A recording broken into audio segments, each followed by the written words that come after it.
Shalom Likulam, olá a todos. No vídeo de hoje vamos mergulhar em um dos textos mais misteriosos e mal compreendidos do Novo Testamento. Vamos falar sobre o tanque de Betesda. Havia mesmo um anjo que agitava as águas?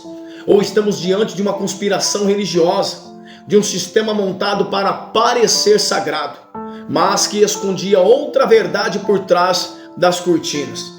Fique comigo até o final e descubra como Jesus não apenas curou um paralítico, mas desmascarou uma mentira milenar com apenas 3 palavras: levanta-te, pega a tua cama e anda. Nossa primeira evidência está no próprio texto bíblico, versículo 4 de João 5, diz o seguinte: porque um anjo descia em certo tempo ao tanque e agitava a água.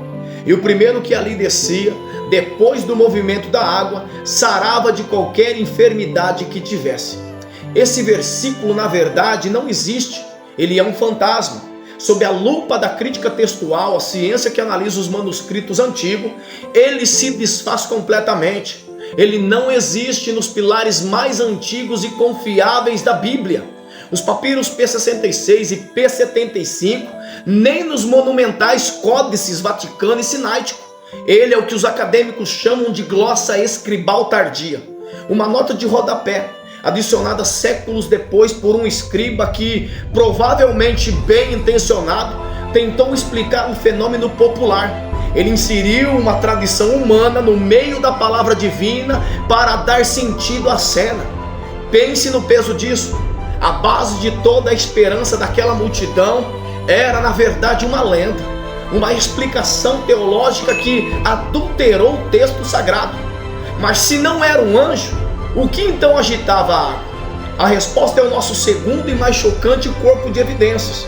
E ela não vem de manuscritos, mas da poeira e pedras da arqueologia.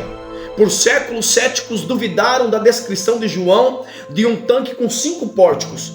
Mas escavações perto da igreja de Santa Ana, em Jerusalém, revelaram exatamente isso. Uma estrutura complexa com 2 tanques e 5 colunatas. A arqueologia validou a precisão topográfica de João, mas ela descobriu algo a mais. No local foi encontrado um santuário pagão dedicado a Asclépio, o deus greco-romano da cura. Foram desenterradas oferendas votivas, modelos de pés, mãos e outras partes do corpo, deixadas por adoradores em agradecimento a Asclépio. O que isso significa? O tanque de Betesda funcionava como um Asclepion, um centro de cura pagão, em pleno coração de Jerusalém, meus irmãos. E o mecanismo da água? O tanque superior servia como reservatório. A qualquer momento, os sacerdotes do culto de Asclépio podiam abrir uma comporta, liberando um fluxo violento de água no tanque inferior, onde os doentes se aglomeravam. A agitação era um espetáculo hidráulico manufaturado. A Casa da Misericórdia era, na verdade, um empreendimento religioso pagão. O deus do tanque era Asclépio, e o anjo que agitava a água era um sacerdote operando uma alavanca, meus irmãos. Agora reintroduzam Jesus nesta cena. Ele não está apenas visitando um hospital a céu aberto. Ele está invadindo o território de um Deus rival. Ele se aproxima do homem paralisado há 38 anos, um ícone do exílio de Israel, no deserto por sua incredulidade, e faz a pergunta mais direta do Novo Testamento: queres ser curado? O homem estava paralisado há 38 anos. Coincidência? Em Deuteronômio capítulo 2, versículo 14, revela que Israel vagou 38 anos no deserto, paralisado pela incredulidade, sem entrar no descanso de Deus. Este homem é um símbolo de Israel, parado, religioso, esperando o mover, mas sem resposta. E quando a palavra viva o encontra, ele se levanta como Israel deveria ter feito. A palavra do homem é a confissão de sua prisão.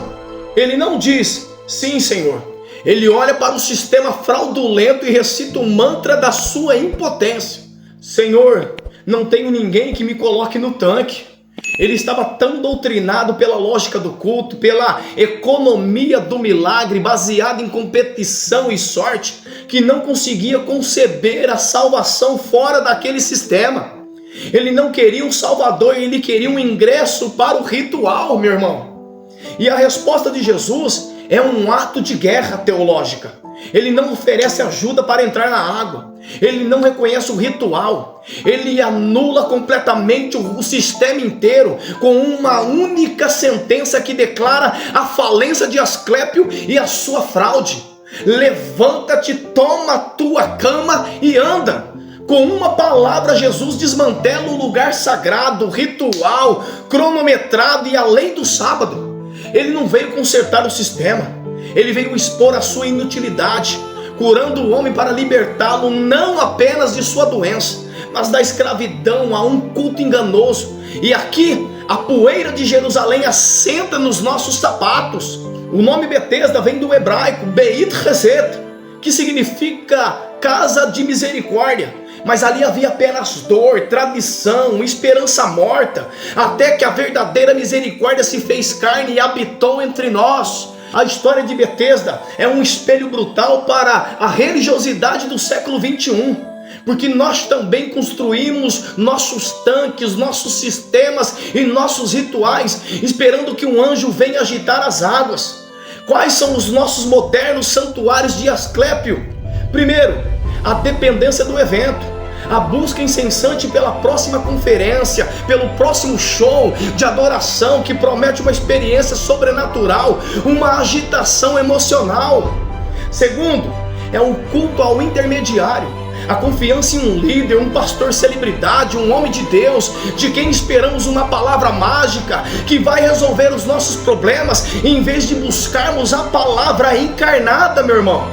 Terceiro, é a tirania da fórmula, a crença em um método, uma oração de 7 passos, uma campanha de prosperidade que, se seguida corretamente, obriga a Deus a agir, transformando a graça soberana em uma transação comercial.